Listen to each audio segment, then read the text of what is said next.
السلام علیکم ناظرین، تاریخ کا سفر جاری ہے اور آج ہم موجود ہیں چہل ابدال، علاقہ جنگڑ، تحصیل چوہا سدن شاہ، ضلع چکوال میں۔ چہل ابدال سواوا شہر سے 78 کلومیٹر کے فاصلہ پر براستہ ڈومیلی نتھوٹ پڈیال واقع ہے۔ اسلام آباد سے آنے والے سواوا چکوال موڑ سے براستہ چکوال بھی آ سکتے ہیں۔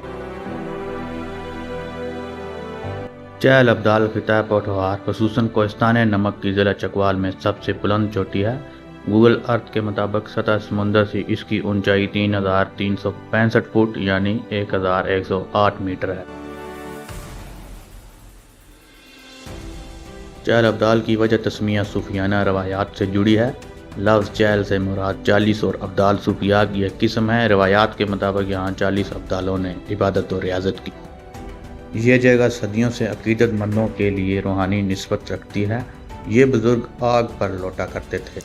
ایک شاعر جو اسیر تخلص استعمال کرتے تھے، انہوں نے ایک شعر میں ان کا خلاصہ کیا ہے: اسیر ہر روز لوٹتا ہے یہ داغوں سے آگ پر، دل ہجر یار میں چہل ابدال ہو گیا۔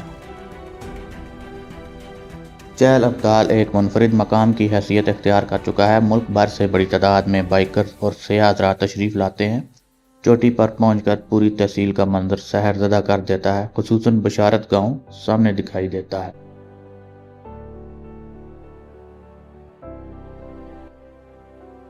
تحصیل چوہا سدن شاہ جیسے کوئلے کی کانوں کے بارے میں شہرت رکھتا ہے۔ چہل ابدال کے قرب و جوار میں بھی کوئلے کی کانیں موجود ہیں۔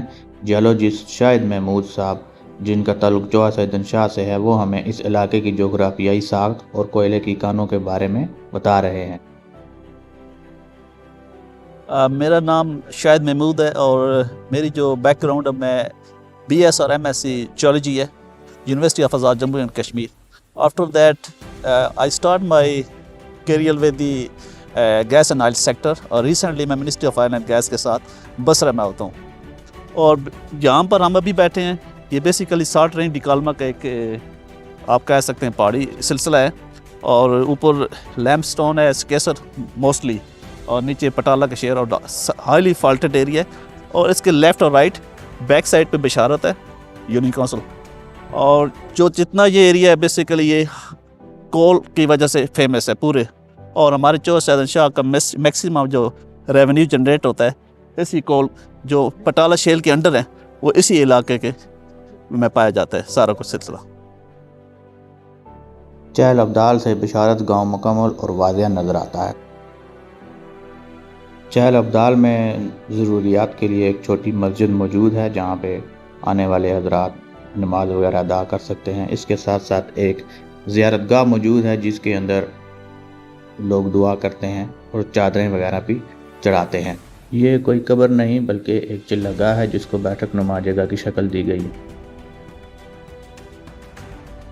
سیاحتی نقطہ نظر کے علاوہ لوگ جہاں منتیں بھی مانتے ہیں اور پوری ہونے پر بکرے وغیرہ ذبح کر کے اس پہ توحید پکاتے اور تقسیم کرتے ہیں۔ کھانے پکانے کا یہاں پہ بہترین انتظام اور سہولیات موجود ہیں جو اس مقام کی زندہ روحانی روایت کا عکس ہے۔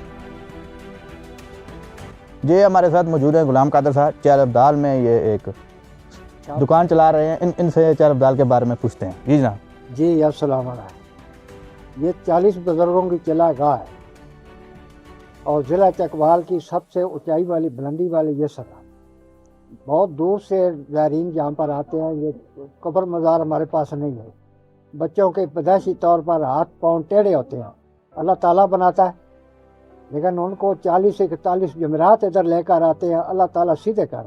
علاوہ کسی کا کوئی شادی کا مسئلہ ہے، کسی کی اولاد نہیں ہے، کسی کی صرف بیٹیاں ہیں، بہت دور سے زائرین آتے ہیں۔ اللہ تعالیٰ کرنے والا وہ مالک، بالکل جی، سارے کام وہ مالک خود۔ چہل ابدال ایک زیارت نہیں، مکمل تجربہ ہے جہاں روحانیت، تاریخ، جغرافیہ اور سیاحت کل مل جاتے ہیں۔ یہاں آنے والا ہر شخص، چاہے وہ عقیدت مند ہو یا سیاح، دل میں سکون اور آنکھوں میں فطرت کی خوبصورتی سمیٹ کر لوٹتا ہے۔ جی ناظرین، یہ تھا چہل ابدال۔ اس کے ساتھ ہی ہم آپ سے اجازت چاہیں گے۔ تاریخ کا سفر جاری رہے گا۔ آئندہ خطہ پٹھوار کے کسی اور مقام پر، کسی اور شخصیت کے ساتھ، کسی اور گاؤں میں آپ سے ملاقات ہوگی۔ اللہ نگہبان۔